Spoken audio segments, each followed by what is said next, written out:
Hello guys, welcome to my YouTube channel. তো তোমরা সবাই কেমন আছো? আশা করি অনেক অনেক ভালো আছো। আমিও অনেক অনেক ভালো আছি। আজ এমন একটা দুর্দান্ত ফাটাফাটি রেসিপি আপনাদের সাথে শেয়ার করতে চলেছি। এটা অনেকেই পছন্দ করে, অনেকেই পছন্দ করে না। আর কে কে কম পছন্দ করে অবশ্যই কমেন্টে জানিয়ে যেও, আর কে কে পছন্দ করে না তারাও কিন্তু কমেন্টে জানিয়ে যেও। ঠিক আছে? এটা তো খুব একটা আমি তত খাই না, আমার হাজব্যান্ডও খায় না, কিন্তু আমার মেয়ে খুব পছন্দ করে, তার জন্যে মাঝে সাঝে একটু করে বানানো হয় আমার মেয়ের জন্য। তো কে কে পছন্দ করো অবশ্যই জানাবে। ঠিক আছে? এটা হলো মুরগির যে গিলেমিটা, পোলট্রির মুরগির গিলেমিটা, সেইটা বানানো হচ্ছে। তো প্রথমে কড়াটাকে গরম করে নিয়ে পেঁয়াজ ফ্রাই করে নিলাম। পেঁয়াজ ফ্রাই করে তার সাথে আদা, রসুন, নুন, লঙ্কা গুঁড়ো, হলুদ গুঁড়ো দিয়ে মশলাটাকে ভালো করে কষাতে হবে। ভালো করে কষিয়ে নিলাম। সবাই সব ধরনের রান্না করে, কেউ মশলা মাখিয়ে নেয় মাংসের সাথে, কেউ আবার কড়ার মধ্যে মশলা কষিয়ে রান্না করে। তো আজ আমি কড়ার মধ্যে মশলাটাকে পুরো কষিয়ে নিয়ে রান্না করছি। ঠিক আছে? তো কেমন হয়েছে সবাই কমেন্টে জানিয়ে যাবে। তো আর টমেটো দিয়ে দিলাম, মশলাটা কষিয়ে টমেটো দিয়ে একটু সামান্য পরিমাণে জল দিলাম, তার কারণ কড়ার মধ্যে মশলাটা ধরে যাচ্ছিলো, লেগে যাচ্ছিলো, তার জন্য একটু জল দিয়ে মশলাটাকে ভালো করে কষাচ্ছি। আর এত গরম পড়েছে, গরমে একদম পাচ্ছি না রান্নাবান্না করতে। আমার একটু ক্যামেরাটা ভুলভাল ধরা হচ্ছে, গুলিয়ে যাচ্ছে, কেউ কিছু মনে করো না। প্লিজ প্লিজ আমার ভিডিওটাকে দেখো, শেয়ার করো, আর পারলে একটা করে সাবস্ক্রাইব করে দিও। আমিও ইউটিউব চ্যানেলের নতুন অতিথি আপনাদের, আর আপনারাও অতিথি হয়ে আমার পরিবারে আমার ভিডিও দেখছেন। তো প্লিজ একটু লাইক সাবস্ক্রাইব অবশ্যই করে যেও।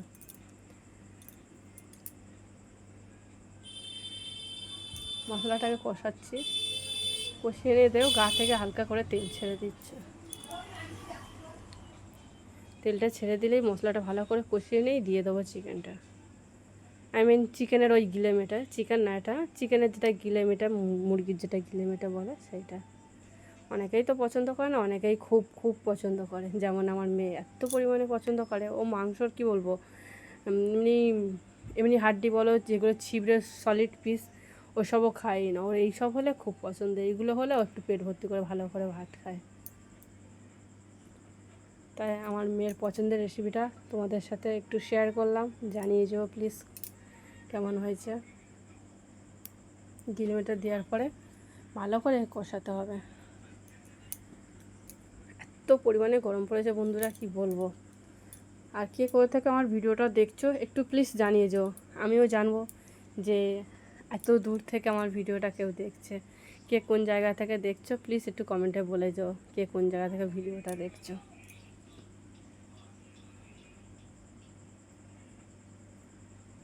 হয়তো আমার রান্না অনেকের পছন্দ হবে, অনেকের পছন্দ হবে না, বাট তাও বন্ধুদের সাথে শেয়ার করলাম রান্নাটা।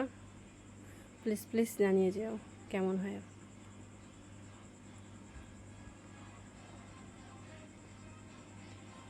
মশলাটাকে রান্নাটা করছি, তো রান্না করতে করতে আমার মেয়ে করছে, মেয়ে হচ্ছে টিউশনি হাতের কাজ করছে, হাতের লেখা করছে। তো এত পরিমাণে জ্বালাচ্ছে, মা এটা বলে দাও, মা এটা কী হবে, মা সেইটা কী হবে। আমি রান্নাটা করতে করতে ওকেও একটু সময় দিচ্ছিলাম, ওকেও একটু পড়াটা বলে দিচ্ছিলাম কি হবে না হবে, তার ফাঁকে ফাঁকে একটু একটু করে ভিডিওটা করলাম।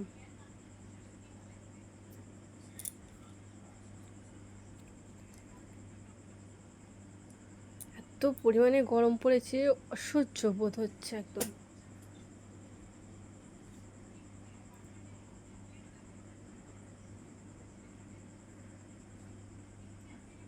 আমি ভিডিওটা জাস্ট এই প্রথম আপনাদের সাথে শেয়ার করছি, এরকম বড় লং ভিডিও।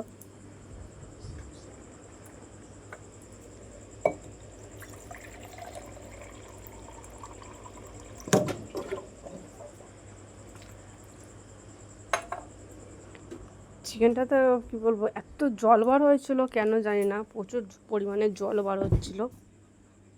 তো আমার জলটাকে শুকনো করতে করতে করতে করতে একটু বেশি লং টাইম লেগে গিয়েছিলো, প্রচুর পরিমাণে জল বার হয়েছিল। আর এটা জল শুদ্ধ এরম কষে এর মধ্যে জল দিয়ে দিলে একদমই টেস্টি হবে না, এটাকে পুরো জলটাকেও শুকনো করে গা থেকে তেল ছেড়ে দেবে তেমন করে রান্না করতে হবে, পুরো এটা শুকনো হয়ে যাবে জলটা।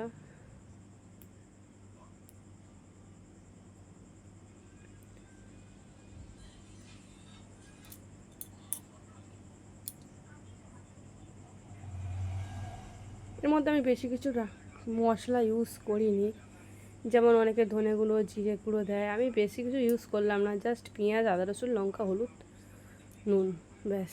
আর লাস্টে একটু আমি ওর সাথে চিকেন মশলা আর গরম মশলা অ্যাড করব, সেটা তোমরা দেখতেই পাবে। এই যে পুরো শুকনো হয়ে যে গা থেকে পুরো তেলটা ছেড়ে দিল, পুরো তেল বার হয়ে গেছে। আমি কিন্তু পরিমাণে খুবই কম তেল দিয়েছিলাম, আপনারা প্রথম থেকে ভিডিওটা দেখেছেন, খেয়াল করবেন যে আমি অনেক অনেক পরিমাণে তেল কম দিয়েছিলাম, এত তেল বার হয়েছে। এটা গিলে মেটে তো, এটা তেল চর্বি, এতে প্রচুর পরিমাণে তেল বার হয়। দেখুন কতটা তেল ছেড়েছে মাংসের গা থেকে।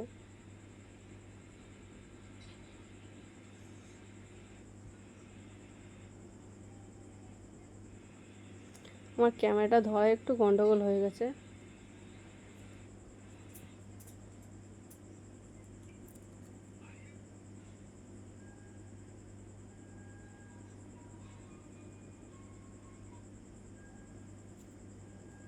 আর হ্যাঁ, এইটা হলো একটা রান্নার কি বলবো, আলুর খুব টেস্টি হওয়ার একটা কারণ। টেস্টি হবে এমনভাবে দিলে, তার কারণ হচ্ছে আলুটা তোমরা বেশিরভাগ লোক চিকেন মাটন করলে আলুটা ভেজেই নেয়, কিন্তু আমি মাঝে সাঝে করি না, আলুটা এইভাবে কাঁচা অবস্থায় এরকম কাঁচা থাকবে আলুটা, এরকম চিকেনের মধ্যে দিয়ে দেবেন। মাটন বলো বা চিকেন বলো, যেটা করবে আপনারা একবার করে খেয়ে দেখবেন, বিরাট লাগবে, হেভি লাগবে। এরকম কাঁচা আলুটা ওর সাথে দিয়ে পুরো কষাতে হবে। এই কাঁচা আলু আমি আগে সবসময় যখনই চিকেন করতাম বা মাটন করতাম, আমি আলুটাকে আগে ভেজে নিতাম, হালকা করে লালচে লালচে করে ভেজে করতাম। কিন্তু আমি এক জায়গায় খেয়েছি এরকম, আমার খুব একটা ভালো বন্ধু, খুব ক্লোজ ফ্রেন্ড, সে আমাকে শিখিয়েছিল। সে এরকম কাঁচা আলু দিয়ে এরকম করে ভালো করে মশলাটার সাথে কষাতে হবে। কষালে যে এই আলুটার মধ্যে যে টেস্টটা পাবে, তুমি ওই যে ভেজে রাখা যে আলুটা দেবে তার মধ্যে এই টেস্টটা থাকবে না। প্লিজ এরকম কাঁচা আলু দিয়ে রান্না করে সবাই খেয়ে দেখবে। চিকেনটা কিন্তু জল থাকবে না, যখন পুরো চিকেনটা তেলটা ছেড়ে দেবে গা থেকে তখনই আলুটা দেবে। সবাই এরকম করে একবার খেয়ে দেখবে। আলুটা অনেক হয়তো বলবে কাঁচা আলু দিয়েছে, আমি আলুটা পুরো জলটা শুকনো হয়ে গেল দিয়ে আলুটা দিয়ে একটু নেড়ে চেড়ে একটু গ্যাসটাকে লো ফ্লেমে দিয়ে একটু ঢাকা দিয়ে রাখবো 5 মিনিট। 5 মিনিট ঢাকা দেওয়ার পরে খুলে ফের আমি ওটাকে নাড়বো, ফের কষাবো ভালো করে। তো এরকম কাঁচা আলু একবার দিয়ে খেয়ে দেখবে। দিয়ে ঢাকনাটা খুলে আমি একটু ফের গ্যাসটাকে বাড়িয়ে দিলাম, দিয়ে ভালো করে কষে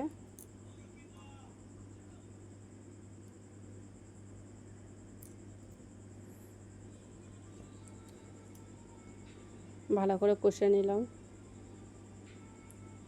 প্লিজ অবশ্যই এরকম করে আলুটা কেউ না ভেজে একবার এরকম কাঁচা দিয়ে দেখবেন, খুবই ভালো লাগবে।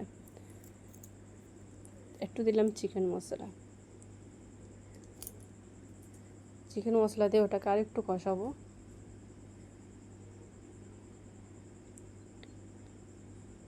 খুব অসুবিধা হচ্ছিলো ক্যামেরাটা ধরতে, তো বাট সবাই একটু অ্যাডজাস্ট করে নিও, কেমন হয়েছে জানিও কিন্তু।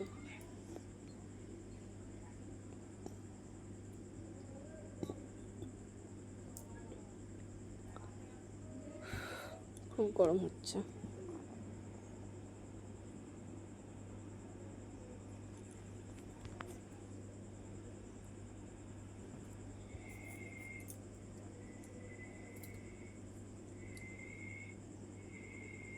পুরো জলটা যখনই শুকনো আসবে তখনই কিন্তু আলুটা দেবে, জল থাকবে তখন আলুটা দেবে না, তখন তাহলে মাংসটা ভালো করে কষা হবে না, আলুটার অত টেস্ট আসবে না। পুরো জল শুকনো হয়ে তেল ছেড়ে দেবে গা থেকে, মাংসের গা থেকে, তখনই আলুটা দেবে না।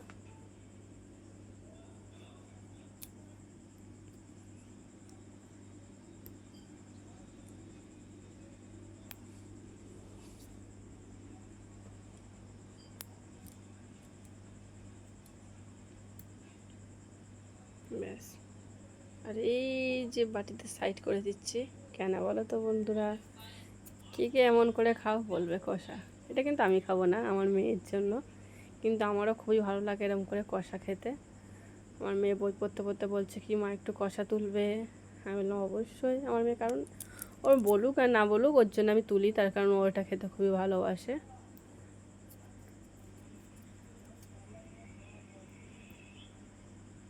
ওর জন্য ওর পছন্দের সুন্দর সুন্দর দেখে একটু তুলে নিলাম কষা, তুলে নিয়ে জাস্ট জল তুলে নিয়ে একটু জল দিয়ে দিলাম। একটু বলতে আলুটা তো ভাজা হলো চিকেনের সাথে, ওটা একটু সিদ্ধ হতে লাগবে, তার জন্য একটু জল অ্যাড করলাম। আর একটু দিতে লাগবে জলটা।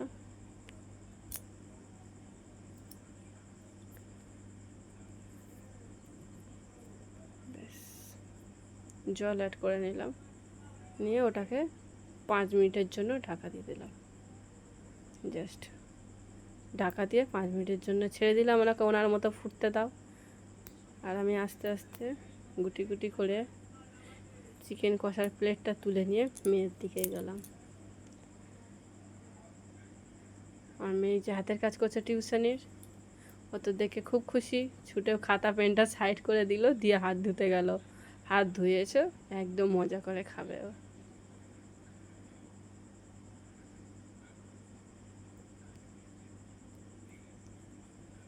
5 মিনিট পরে ঢাকনাটা খুললাম, খুলে দেখে নাও পুরো জলটা শুকনো হয়ে গেল, আলুটাও সিদ্ধ হয়ে গিয়েছে।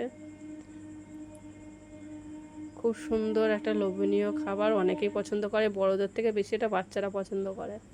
বড়রাই যে কি বলবো, চিকেনের যেসব সলিড পিস নিট মাংস, সেটা বোনলেস মাংস অনেকেই পছন্দ করে না, খেতে চায় না, বাচ্চারা চিবাতে পারে না, তার জন্য বাচ্চাদের কাছে এটা খুব ফেভারিট। লাস্টে দিয়ে দিলাম গরম মশলা। গরম মশলা ছড়িয়ে নেড়ে চেড়ে বেশ আমার কিলোমিটার রান্না রেডি।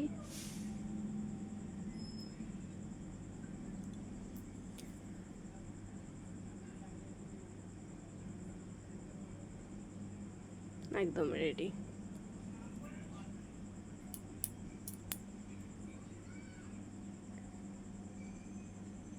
সাথে তো